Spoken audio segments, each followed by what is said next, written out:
So today we're going to talk about the Heaven and Earth Tarot, and that's this deck right here.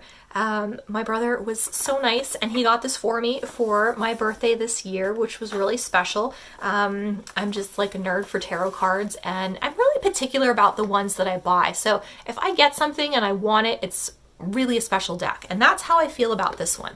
Now, the artwork for this deck is absolutely incredible and amazing, and it was done by Jack Sephiroth. I hope I pronounced that right. I'm not super great with pronouncing names. And then Jamie Elford is the one that wrote the companion book that goes with this. So I'm going to kind of open this up and show it to you so you can check it out too. And I know you're going to love it as much as I do. This thing's amazing. Okay, so you open it up like this, and then we've got, whew, I don't drop them all on the floor first, you guys. All right, so then we've got the cards here and the companion book that goes in here. So it's a nice little setup. So the book is super cool and it's pretty comprehensive. You can see the inside, it looks sort of like that. So basically it's got all the suits, all the majors, everything's in here. And it tells you a little bit about the image. It tells you kind of about the heavenly interpretation, the earthly interpretation. Then it's got some questions that you can ask yourself, which I think is always nice too, especially if you're kind of learning tarot and you're not well versed in the cards yet. You can kind of pull a card, but maybe some of the meanings don't resonate. But really working with the card in a way where you ask yourself questions, it doesn't just get you to know the card better, but it also gives you a deeper understanding of yourself, which I think is really a powerful thing. And then the last thing we get down here is there's a section about transformations, right? And what that means for the particular card. Now, this deck was designed, I'm going to read this up here because they just did such a nice job of describing it. So the Heaven and Earth Tarot is about the deep and unique connection between the human and the divine, between what is spiritual and what is material, between eternity and the present moment. In a way, tarot works because the everyday exists within the highest realm of the divine, while the divine exists within every section and emotion of the everyday, which I think is a really astute and profound statement and idea about the way that tarot works and about the way that magic works. So I really, really have enjoyed using this deck so far. It's still pretty new, but I've really been having a great time with all of the images. Now I'm going to show you what all of these look like so that you can get a good idea. And this is kind of the back of the card right here. But this is a card, these are cards I've been working with lately. And it's just super cool. I love every suit has just kind of its own kind of vibe and energy to it. And it's just really unique and special. So I'm completely in love with this. I hope that you'll check it out and be completely in love with it too. So if you hang out for just a second, we're going to flip over and I'm going to show you each card one by one so you can really see genuinely how beautiful these cards are. So I'm going to go through each one of these cards one by one here so you can get a good idea of kind of what you're getting into. When I first looked at this deck, they only have a couple pictures available, and so you can kind of, sometimes you get a good idea of what the deck looks like, and sometimes it's kind of difficult because depending on which suit you're looking at, and if you're looking at the major arcana versus the minor arcana, sometimes those can be different as well.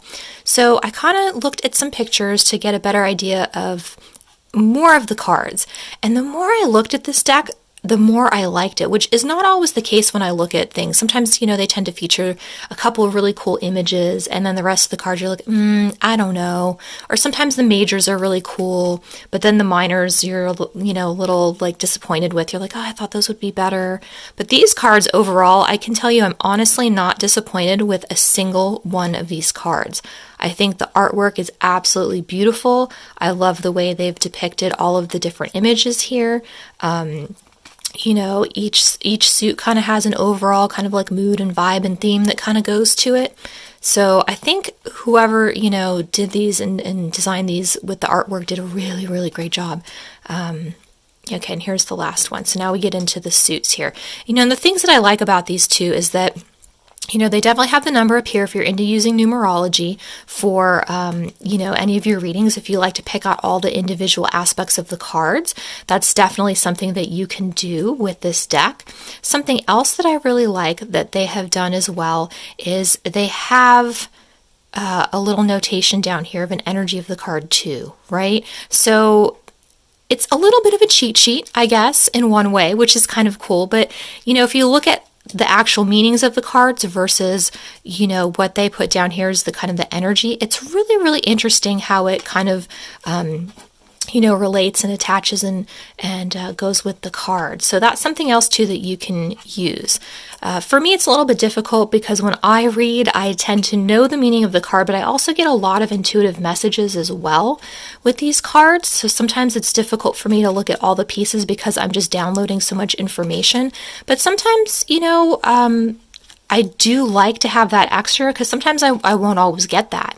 And sometimes to have a little bit of extra detail or a unique image or something on these cards is something that's really, really nice to have. Now, we're almost to the court cards here in the Pentacles, so I want to point something out that I think is really cool too, if you haven't noticed while I've been flipping the deck. So there's an additional card in each suit here. So normally, well, not an additional card, but they've swapped it out. So right here we have the Princess, right? And then we have the Knight. So this is done instead of the page in the deck, which I think is a really cool thing. So you've got kind of more of a balance of feminine and masculine energy throughout all of the court cards, right? So I think that's kind of a really cool feature that they have, that they've incorporated into this deck. A lot of times too, the pages sometimes might have a more masculine energy, or they might be a little more gender neutral. They could seem to go either way. So I kind of like what they've done with that also.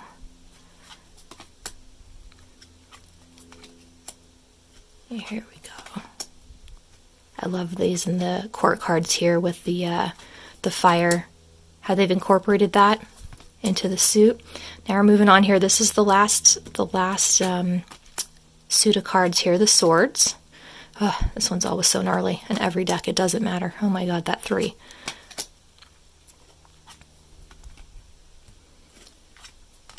Yeah, so we're coming to the tail end here too. They've kind of arranged the suits differently as they've ordered them in the book than the traditional Rider-Waite, which is fine. You can kind of put them wherever you want.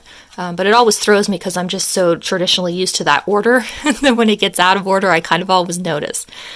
Yeah, and so here we have the rest of the, oop, now they're all getting sliding. There you can go and see the Queen. All right, and this is the last one. So that's what they look like. I think these are pretty great cards. So, but check them out and see what you think.